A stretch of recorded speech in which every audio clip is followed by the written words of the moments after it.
G news, మార్పు ఆరంభమైంది. రాష్ట్రంలో కోడికత్తి సీను ఉదంతం తాజాగా సంచలనం లేపుతుంది. ప్రత్యేకించి కోడికత్తి సీనును రిలీజ్ చేయాలని వాళ్ళ కుటుంబ సభ్యులు ఆమరణ దీక్ష చేపట్టారు. స్టాట్యూ ఆఫ్ లిబర్టీ ప్రారంభించిన రోజు నుంచి ఆ దీక్ష జరగటం రాజకీయంగా దుమారం చెలరేగుతుంది. సీనును విడుదల చేయాలని ముఖ్యమంత్రి జగన్ సాక్ష్యం చెప్పాలని కుటుంబ సభ్యులు ఆమరణ దీక్ష చేపట్టారు. ఈ నేపథ్యంలో సీను అరెస్టు, ఆ తర్వాత వ్యవహారాలపై చర్చించేందుకు తెలుగుదేశం పార్టీ అధికార ప్రతినిధి సయ్యద్ రఫీ జీ న్యూస్ స్టూడియోకి వచ్చి ఉన్నారు. వారితో ఈ అంశంపై వివరణ మీరు ఇప్పుడు చూడబోతున్నారు. రఫీ గారు నమస్తే సార్. నమస్తే అండి సార్. ఇప్పుడు ఈ కోడికత్తి సీను ఉదంతం రాష్ట్రం మొత్తం సంచలనం చేస్తున్న విషయం మీకు తెలిసిందే. నేపథ్యంలో వాళ్ళ కుటుంబ సభ్యులు కూడా ఆమరణ దీక్ష చేస్తున్నారు. అసలు ఈ ఉదంతం నేపథ్యం ఏంటి? అసలు ఎందుకు ముఖ్యమంత్రి వైఎస్ జగన్ సీను విషయంలో జోక్యం చేసుకోవటం లేదు, సాక్ష్యం చెప్పడానికి కోర్టుకు రావటం లేదు? అసలు న్యాయపరమైన అంశాలతో పాటు రాజకీయ అంశాలు వీటన్నిటిపై ముడిపడి ఉన్న అంశాలను వివరించండి సార్. నమస్కారం అండి అందరికీ. ఇప్పుడు కోడికత్తి సీను సంబంధించినటువంటి అంశం ఇవాళ అందరూ చర్చించుకుంటున్నారు.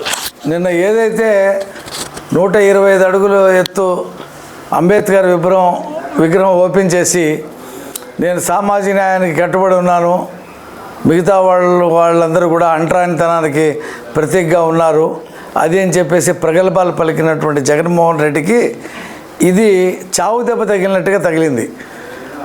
కోడికత్తి సీను విశాఖపట్నంలో నిరాదీక్ష చేయటం నిన్నటి నుంచి, ఇక్కడ వాళ్ళ తల్లిగారైనటువంటి ఆమె సావిత్రమ్మ గారు, వాళ్ళ సోదరుడు సుబ్బరాజు ఇద్దరు కలిసి నిన్నటి నుంచి విజయవాడ గాంధీనగర్లో ఈ దీక్ష చేస్తూ ఉన్నారు.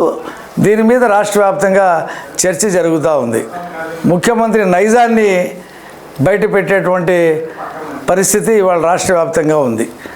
ఎందుకు మీరు అడిగారు ప్రశ్న, ఎందుకు ముఖ్యమంత్రి జోక్యం చేసుకోవట్లేదు, ఈ ఎన్ఐఏ కోర్టుకి ఎందుకు హాజరు కావట్లేదు అనేది మీరు అడిగిన దాని నా జవాబు ఏంటంటే, కోడికత్తి సీను గనక బెయిల్ వచ్చి అతను బయటికి వస్తే ఆ డ్రామా అంతా బయటపడుతుందని జగన్మోహన్ రెడ్డి భయపడుతున్నాడు. ఎన్నికల్లో లబ్ధి చేకూర్చడం కోసం ఇది ఒక డ్రామా అల్లి దాంట్లో కోడికత్తి సీనుని మభ్యపెట్టారు. ఏం లేదు, నువ్వు ఇలాగా ఘాట్ వేసేయి, నేను పోలీసులు అరెస్ట్ చేస్తారు, ఆ తర్వాత వచ్చే ప్రభుత్వం మాదే, నిన్ను బయటికి తీసుకొస్తావు, నిన్ను ఆర్థికంగా నీకు 10 ఎకరాల పొలమో ఇక నువ్వు కోరుకున్నంత డబ్బు ఇచ్చి నేను ఆర్థికంగా నిలబెడతామని చెప్పేసి అతనికి బూటకపు మాటలు చెప్పి ఆ ఉచ్చులో అతను బిగించారు. అయితే ఆ రోజే చెప్పాడు, ఇదంతా కూడా ముఖ్యమంత్రి జగన్మోహన్ రెడ్డికి లబ్ధి చేకూర్చాలనేటువంటి ఉద్దేశంతోనే నేను ఘాటు గీసాను, ఈ కత్తి కూడా ఫలానా వాళ్ళు ఇచ్చారు నాకు అని చెప్పేసి వాస్తవాలు చెప్పాడు. ఇప్పుడు జగన్మోహన్ రెడ్డి మెడకి అది చుట్టుకుంది. ఇప్పుడు బయటికి తీసుకొస్తే ఈ జరిగినటువంటి విషయాలన్నీ కూడా అతను చెప్తాడు. తీసుకురాకపోతే ఎందుకు తీసుకురావట్లేదని చెప్పి ఇప్పుడు నిరాదీక్ష చేస్తున్నారు. రాష్ట్ర వ్యాప్తంగా దళిత సంఘాలు మద్దతుగా అంబేద్కర్ విగ్రహాలకి మెమరాండం ఇస్తూ ఉన్నాయి. తెలుగుదేశం పార్టీ కూడా ఖచ్చితంగా జగన్మోహన్ రెడ్డి నిగ్గు తేల్చాలి, దీంట్లో ఆ డ్రామా బయట పెట్టాలా, ఆ సీనుని అన్యాయంగా 5 సంవత్సరాల నుంచి జైల్లో మగ్గిస్తున్నారు. ఇదేనా జగన్మోహన్ రెడ్డికి దళితుల మీద ఉన్నటువంటి ప్రేమ? నా ఎస్సీలు, నా ఎస్టీలు, నా బీసీలు, నా మైనార్టీలు అని చెప్పేటువంటి జగన్మోహన్ రెడ్డి అసలు రూపాన్ని బయట పెట్టాలని చెప్పి తెలుగుదేశం పార్టీ ఈ ఆందోళనకి మద్దతు ఇస్తూ ఉంది. ఇప్పుడు ఇది రాష్ట్ర వ్యాప్తంగా సంచలనం రేపుతుంది.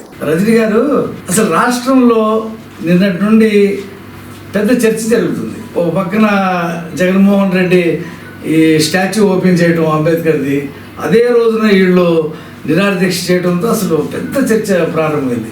దాని మీద అసలు మీరేమనుకుంటున్నారు? అసలు నాకు తెలిసిన తక్కువ నాలెడ్జ్లో చెప్తున్నానండి. విగ్రహాలు గడితే, విగ్రహాలకి నమస్కారాలు పెడితే వాళ్ళ ఆదర్శాలని కాపాడవలసినటువంటి బాధ్యతల్ని పక్కన పడేశారేమో నాకు అర్థం కావట్లేదు. నిన్నటి రోజు ఒక statue of symbol, statue of social justice అంటూ అంబేద్కర్ విగ్రహాన్ని ఆవిష్కరించారు. అంబేద్కర్ విగ్రహాన్ని ఆవిష్కరించిన వాడు ఒక దళితుల పక్షాన ఉండవలసినటువంటి నైతిక బాధ్యతను విస్మరించి ఈరోజు పాపం కోడికత్తి సీను తల్లి ఎంత పెద్ద వయసురాలండి, ఆ రకంగా అన్నయ్య తల్లి ఇద్దరు నిరాహార దీక్ష చేస్తే కనీసం ఒక గంట కూడా చూడలేదండి. విజయవాడ 9 తగ్గితే విజయవాడ వచ్చేటటువంటి గౌరవ జగన్మోహన్ రెడ్డి గారు మా కోట్లకి రావడానికి ఎందుకు తిరస్కరిస్తున్నారు? రాజ్యాంగం మీద ప్రమాణం చేశాడు అనుకున్నాడా, బైబిల్ భగవద్గీత ఖురాన్ మీద ప్రమాణం చేశాడు అనుకున్నారా? మాకైతే తెలియట్లా. ఈరోజు కోట్లని ఎగతాళి చేస్తున్నాడా, కోట్లని విస్మరిస్తున్నాడా, కోట్లను లెక్క చేయట్లేదా? కనీసం అంటే కనీసం మా న్యాయస్థానాలైనా గట్టిగా నువ్వు రావాల్సిందే, 100 మంది దోషులైనా తప్పించుకోవచ్చు, ఒక్క నిర్దోషి కూడా శిక్ష పడకూడదు అన్నటువంటి సిద్ధాంతాన్ని విస్మరిస్తూ ఈరోజు గట్టిగా రా అని నోటీస్ ఎందుకు ఇవ్వలేకపోతుంది?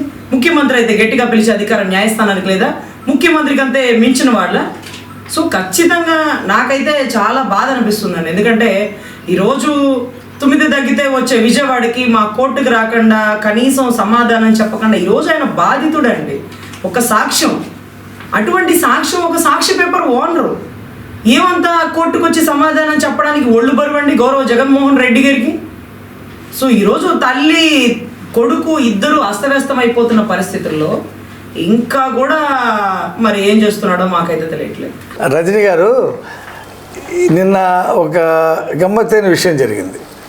ముఖ్యమంత్రి స్టాచ్యూ ఓపెన్ చేశాడు, దళితులకి నేనే దళితోద్ధారకుడిని అని చెప్పేసి మాట్లాడాడు. డ్రైవర్ సుబ్రహ్మణ్యాన్ని చంపి వాళ్ళ భార్య దగ్గరికి తీసుకొచ్చి డోర్ డెలివరీ చేసినటువంటి అనంతబాబుని పక్కన కూర్చోబెట్టుకున్నాడు. నిన్న అదే స్టేజ్ మీద అనంతబాబు హల్చల్ చేస్తూ ఉన్నాడు. దీన్నేమో ఈయన ఏ రకంగా దళిత జనోద్యోగుడు, ఇప్పుడు శ్రీనివాసరావు జైల్లో ఉన్నాడు, వాళ్ళ మదరు నిరాదీక్ష చేస్తూ ఉంది, రాష్ట్రం అంతా చర్చించుకుంటూ ఉన్నారు. మరి అంత నిస్సిగ్గుగా ఒక దళితుడిని చంపినటువంటి అనంతబాబుని అదే స్టేజ్ మీద ఇక్కడ కాదు అనేక చోట్ల కూడా ఎమ్మడి పెట్టుకొని తిరుగుతున్నాడు. అతనికి 4 నెలల్లో బెయిల్ వచ్చింది, ఇతనికి 5 సంవత్సరాల్లో బెయిల్ రాదు. దీన్ని ఎలాగా మీరు చెప్తారు? సార్, ఒక అడ్వకేట్గా నాకేం చెప్పాలో అర్థం కావట్లేదండి. ఈయన దళిత బందా, దళిత రాబందా నాకు తెలియట్లా.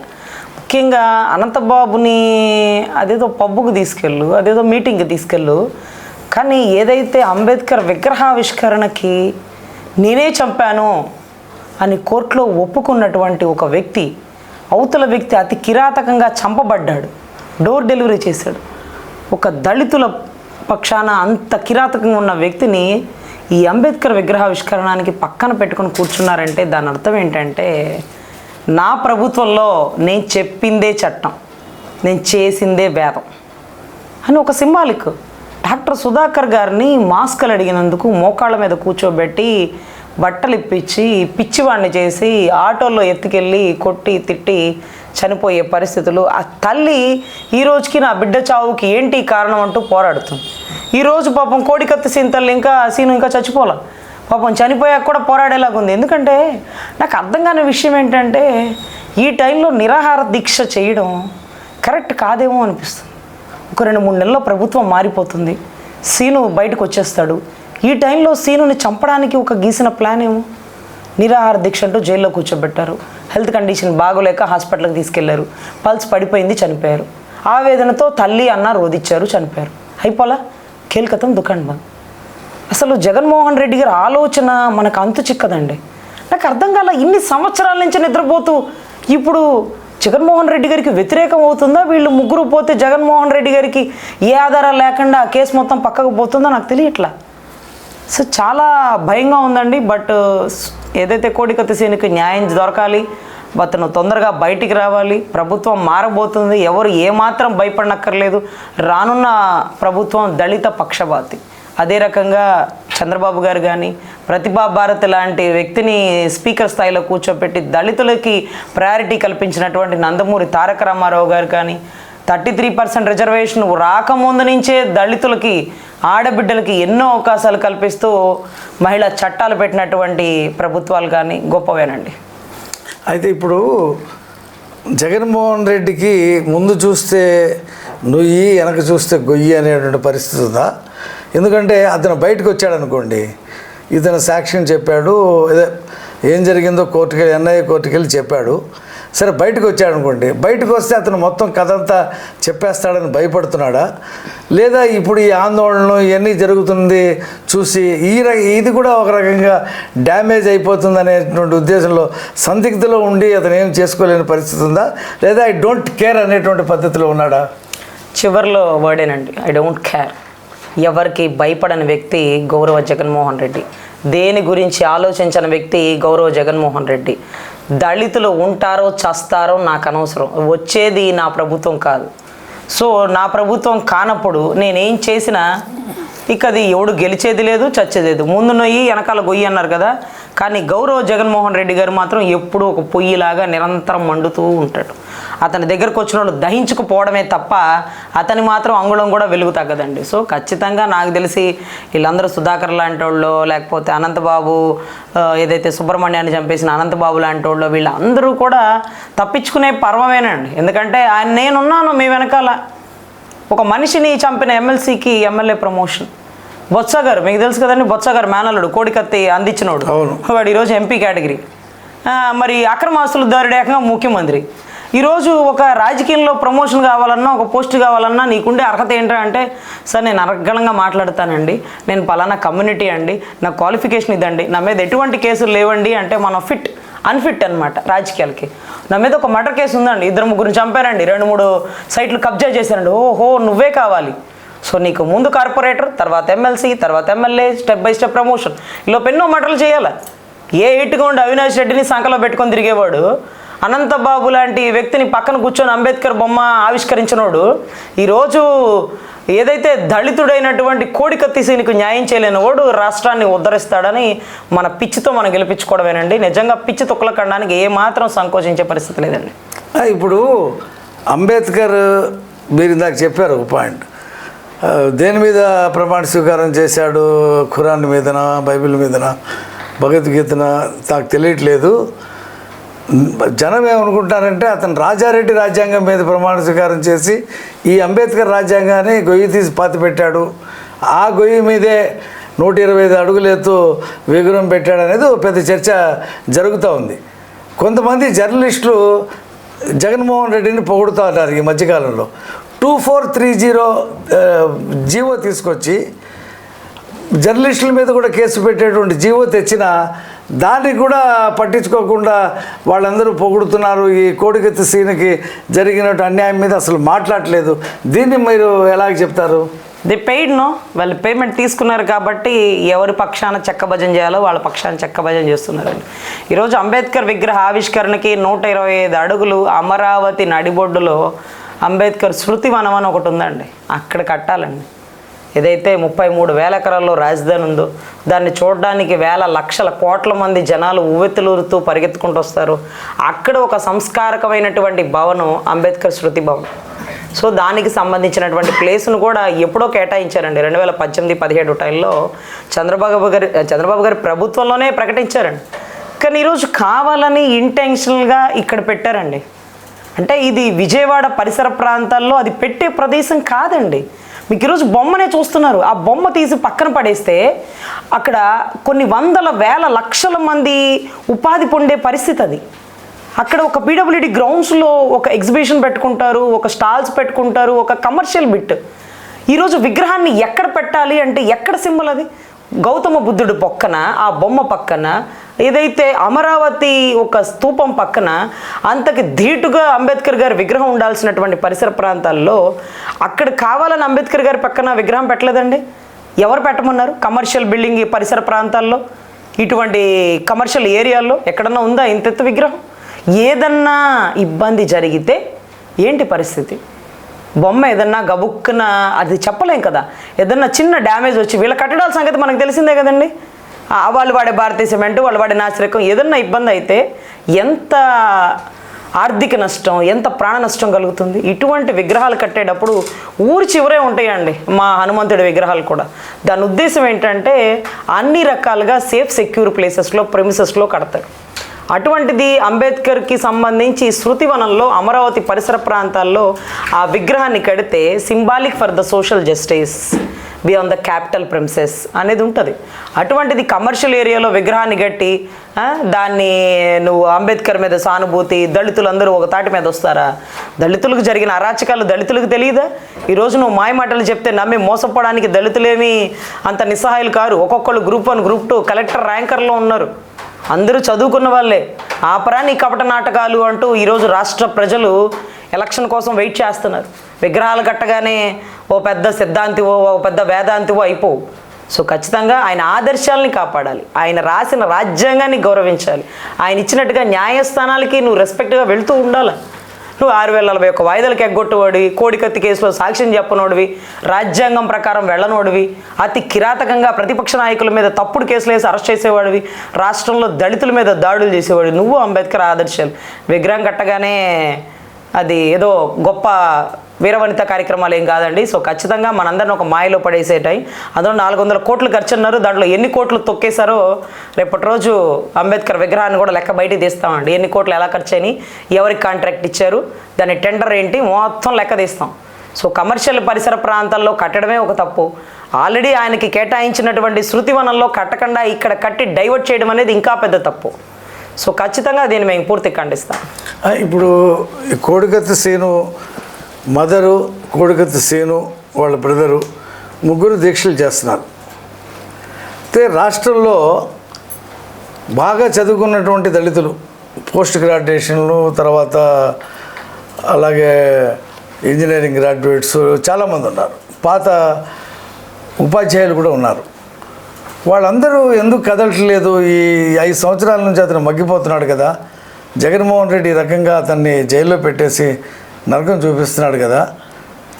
ఇది కాదు కదా దళిత జనోద్ధరణ అంటే అని చెప్పి వాళ్ళందరూ గతంలో కారంచేడు సంఘటన జరిగినప్పుడు, చుండూరు సంఘటన జరిగినప్పుడు పెద్ద ఎత్తున ఉద్యమాలు జరిగినాయి రాష్ట్రంలో. ఇతనికి జరుగుతున్నటువంటి అన్యాయం మీద వాళ్ళు ఎందుకు కదలట్లేదు, ఎందుకు గళ్ళ విప్పట్లేదని చెప్పి మనం విశ్లేషిస్తే ఏమంటారు? ఖచ్చితంగా రాష్ట్ర ప్రజలందరూ స్వార్థపరులు అయిపోయారండి. ఒకప్పుడు భారతదేశ స్వాతంత్రం కోసం ఇంటికి ఒక కొడుకుని బలిదానం ఇచ్చేవారు. వాడు చనిపోయినా పర్లేదు, నేను వదిలేసుకుంటున్నాను, స్వాతంత్ర ఉద్యమంలో నువ్వు ఉండాలని. అదే రకంగా మీరు చెప్తున్న చుండూరు ఘటన కానీ, కారంచేడు ఘటన కానీ, ఒక దళితుడికి అన్యాయం జరిగిందని ఒక కాపోడు, ఒక కమ్మోడు, ఒక రెడ్డి, ఒక అగ్ర కులాలు, ఒక దళితులు అందరూ ముందుకు వచ్చేవారు. ఈరోజు అంగన్వాడీ సమస్యలు వస్తే అంగన్వాడీలే ముందుకు వస్తారు, అడ్వకేట్ల సమస్య వస్తే అడ్వకేట్లే ముందుకు వస్తారు. ఈరోజు దళితుల సమస్య వస్తే దళితులే ముందుకు వచ్చేవాళ్ళండి. ఈరోజు సార్ దళితులేంటి సార్, రాజ్యాంగాన్ని రాసినటువంటి అంబేద్కర్ గారు అంటే మాకు చాలా చిత్తశుద్ధి సార్. సో మేము కూడా వచ్చి ఆ ఉద్యమంలో పార్టిసిపేట్ చేస్తామని నిన్నటి రోజు మీరు, ఇవాళ రోజు నేను అందరం కలిసి ఎందుకు వెళ్తున్నామంటే ఇది కులాలకి సంబంధించింది కాదండి. ఒక బిడ్డ నష్టపోతున్నాడు. న్యాయ సిద్ధాంతం ప్రకారం 100 మంది దోషులైన తప్పించుకొని ఒక్క నిర్దోషికి కూడా శిక్ష పడదు. ఇక్కడ నిర్దోషికి శిక్ష పడినా కూడా అంత శిక్ష లేదండి, శిక్ష అయిపోయింది. వృధాగా కూర్చోబెడుతున్నారు, అతను జైల్లో మగ్గ పెడుతున్నారు, చంపేస్తారు, భయపడిపోతున్నాం. సో ఇటువంటి పరిస్థితుల్లో నో దళిత, నో కాపు, నో కులం, ఎవరికి అన్యాయం జరిగినా అందరూ ఒక తాటి మీద వస్తే ఎప్పుడో ఈ ప్రభుత్వాన్ని కింద పడేసి గవర్నర్ పరిపాలన విధించుండేవాళ్ళు. కానీ ఎందుకు రాలేదు? అంగన్వాడీ వాళ్ళు పాపం 40 రోజులైంది. సిపిఎస్ విధానం రద్దు చేసి కొత్తగా జీపీఎస్ పెట్టారు. ఇది అసలు వద్దు, అసలు మా పరిస్థితి బాగలేదంటూ మొన్న రోజు ఉద్యోగస్తులు, టీచర్లు చేశారు. తర్వాత ఇంకొకళ్ళు చేస్తారు. అట్లా అమరావతి ఉద్యమం అంటే మేము చూడాల, అమరావతి ఉద్యమకారులే చేశారు. అమరావతికి సమ్మతిగా, అమరావతి అంటే ఏంటి? రాష్ట్రానికి రాజధాని, భూములు ఇచ్చిన వాళ్ళు, రాష్ట్రానికి రాజధాని భూములు ఇచ్చిన వాళ్ళు. అమరావతి అంటే ఆ ఏరియా వాళ్ళదే అనుకుంటున్నారు.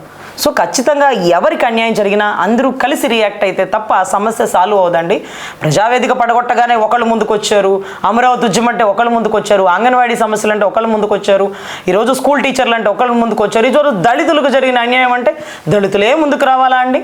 అన్ని కులాల వాళ్ళు రావాలి, అన్ని రంగాల వాళ్ళు రావాలి.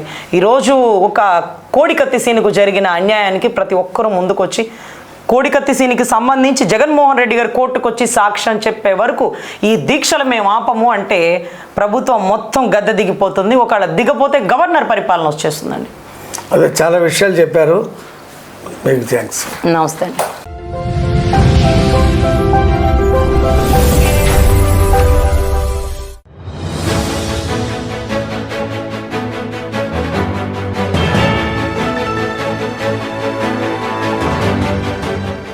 జీ న్యూస్, మార్పు ఆరంభమైంది.